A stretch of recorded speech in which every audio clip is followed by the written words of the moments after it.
Hey, how's it going everyone? My name is Slomoo and welcome to another Battlefield 2042 gameplay commentary. What you're currently watching is an action-packed PTFO gameplay of Rush on Valparaiso, which is the Bad Company 2 portal in 2042. This used to be my top 3 maps in the Bad Company 2 rotation back in the day, and it feels great to be able to play it again in 2021 as a remastered version. In this video, I really wanted to touch down on the aspects of Battlefield and playing the objective and how important it is to play the objective in pretty much 99.9% of the game modes in Battlefield. Unfortunately, our team was not able to win this game, but there's an easy explanation to that.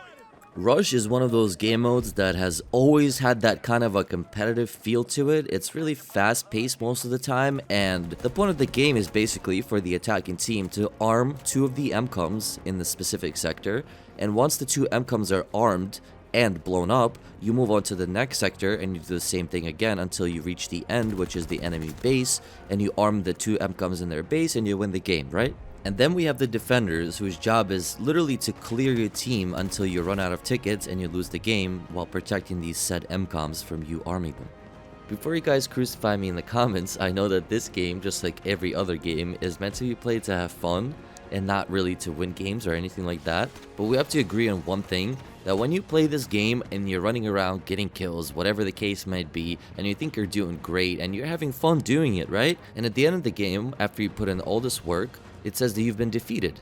And you wonder, why the fuck did that happen? I think there should be a great balance between having fun and trying at least a little bit to help your team win the game.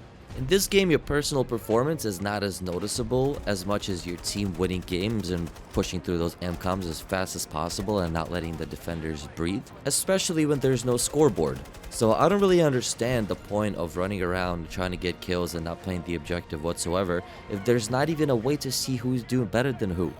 So please, if you're queuing up for a Rush game especially, have in mind that you'll need to do at least something to help your team out win the game, because in the end, it doesn't feel good when it says defeated after you put in all this work and you spent your time going through one MCOM to another, from one sector to another, and doing what you're supposed to be doing just to lose at the end. Now, don't get me wrong, not all of you guys are supposed to be out there heavily just running around and throwing yourselves on these MCOMs. I know there are a lot of new players to Battlefield, especially with the launch of 2042. There's a big hype behind the game, whatever the case might be, and this isn't really directed at the new players. You guys just sit back, enjoy the gameplay, and chill, and maybe you'll learn something from this video.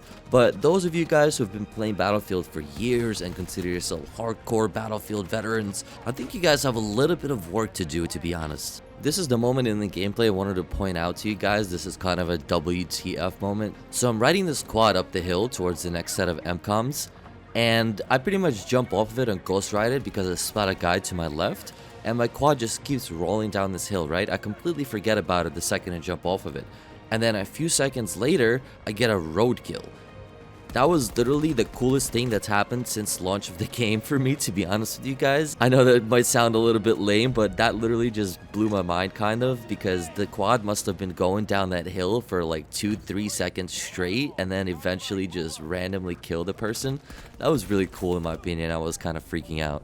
As you guys can see, the second I have a chance, I try to get to the objective as soon as possible and arm it and protect it as best as I can to, you know, keep the game going and progress onto the next set of MCOMs. And most of the time, it's a little bit easier in the beginning of the game because the way Rush works is that the first set of MCOMs is the easiest to take, the second one gets a little bit harder, the third gets a little bit harder, and so on and so forth until you reach the final set of MCOMs, which is the hardest to attack and the easiest to defend. One quick thing I wanted you guys to pay attention to is once I jump into the water right here and I come out, I didn't honestly know that this was a thing until I watched the video all over again, but look at the little drops of water dripping off of my gun. That is so fucking cool. I really like that little detail, honestly. It makes it feel so realistic, that's so immersive. I kind of dig that stuff. So in this specific section of the map, we're able to arm the MCOMs pretty quickly, And you guys could probably tell that this is my favorite section of the map because of the close quarters combat and the building destruction and stuff like that. I've always enjoyed playing this map in Bad Company 2, especially the little water town over here. Sometimes it could get a little hectic, and the defending team, if they know what they're doing, they could really hold you off in this area because, like I said, it's pretty close quarters with a lot of buildings to hide and a lot of windows to head glitch in. But if you're aggressive enough and you have your team behind you, hopefully you can easily push through them and do your thing. It's really once you get to this section of the map where it gets a little bit juicy. And by juicy, I mean it gets a little sticky. There's not many places for you to go, and basically you're kind of stuck in between the ridge here, and you have to just push through. So what I like to do is hang out right in this general area. First of all, get rid of that stupid tank, because as an infantry player, we don't like those. And once you've got rid of the tank, you could slowly progress your way over towards the objectives. As you guys can tell, I'm kind of hugging the mountains over here and trying to be as stealthy as I can so the enemies don't really see me in between all the bushes and trees and stuff like that. This is a pretty overgrown area, so it's a little difficult for them to spot us. You're probably going to see a lot of snipers on the opposite side in this section. We're trying to snipe you guys out while you guys move towards them. So if you're dealing with that situation, go ahead and switch over to the sniper class and try to take some of them out. Then once you're done with the snipers, you can easily redeploy back as your normal class and proceed to the MCOMs and hopefully PTFO a little bit and defend it as best as you can to move on to the next section. Most importantly, guys, please don't be afraid to be aggressive. Being aggressive in this game is absolutely essential at times. It could be game winning, and your team will definitely appreciate your effort. I can guarantee you that. So right now what I'm trying to do is I spawned in on this chopper because one of our teammates actually drove our tank into the enemy area and got out of it, so the enemy literally was able to steal our tank. Big no-no. You're definitely not gonna want to do that. And boom, looks like we were successfully able to get rid of that tank. Now I'm gonna spot the area a little bit and drop down onto the objective that my teammates are arming and move into their territory a little bit more and try to stop the enemies from pushing towards the objectives to defuse them. One thing you probably noticed is that I'm playing as engineer, and that's one of the classes that I never really play, and the reason for that is because I'm really just getting sick of vehicles and getting killed by them or getting spammed by tanks and choppers and stuff like that. So lately I've been running a bazooka or some kind of a grenade launcher or something explosive where I can take down aircrafts and tanks and all that stuff. Massive respect to the guys who play vehicles and aircrafts in this game and main them and are good at them, because honestly it's not easy. And a lot of you guys might think, what the fuck are you talking about? It's not easy, it's the easiest thing ever. But no, it's the easiest thing ever to get into a vehicle and drive it into the enemies and get it exploded. And it's another thing to actually know your routes, know the strategies, and be able to, make a vehicle last even the whole game if it comes down to it. So, like I said, massive shouts out to those guys. I know you guys are underrated and kind of hated, so I'm gonna give you guys a little bit of respect here.